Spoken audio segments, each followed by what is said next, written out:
আজকে এই রায়ের মাধ্যমে আমাদের ব্যক্তিগতভাবে প্রসিকিউশনের খুশি বা অখুশির কোনো ব্যাপার নেই।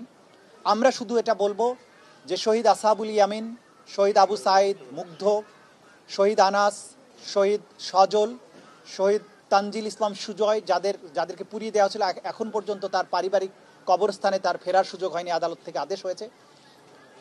শহীদ রিয়া গোপ, শহীদ নাইমা সুলতানা, শহীদ আহাদ সহ বাংলাদেশের যে 1400 তরতাজা তরুণ প্রাণ এই স্বৈর শাসনের অবসানের জন্য জীবন দিয়েছেন, তাদের পরিবারে যদি সামান্য একটু স্বস্তি আসে, সেটি আজকের এই প্রসিকিউশনের প্রাপ্তি।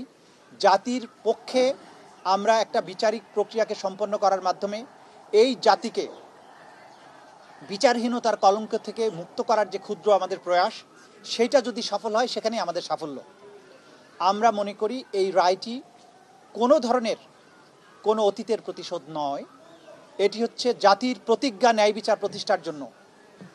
এটা হচ্ছে জাতির কোয়েস্ট ফর জাস্টিস। এই রায় প্রমাণ করেছে অপরাধী যত বড় হোক, যত ক্ষমতাশালী হোক, সে আইনের ঊর্ধ্বে নয়। এবং বাংলাদেশ এমন একটি রাষ্ট্র যেখানে যত বড় অপরাধী হোক, তার অপরাধের জন্য তাকে জবাবদিহিতার মুখোমুখি হতে হবে এবং তার প্রাপ্য শাস্তি পেতে হবে। এবং এটাও প্রমাণিত হয়েছে বাংলাদেশ সকল আন্তর্জাতিক নর্মস, আন্তর্জাতিক স্ট্যান্ডার্ড মেনটেন করে ক্রাইমস অ্যাগেনস্ট হিউম্যানিটির মতো কমপ্লেক্স অপরাধের বিচার করতে সক্ষম, এবং বাংলাদেশ সাফল্যের সাথে সেটা করেছে।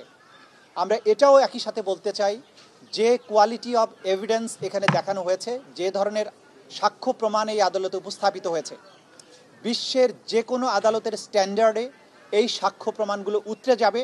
এবং পৃথিবীর যে কোনো আদালতে এই সাক্ষ্য প্রমাণ উপস্থাপন করা হলে আজকে যেসব আসামিকে শাস্তি প্রদান করা হয়েছে, তারা প্রত্যেকেই একই শাস্তি প্রাপ্ত হবেন।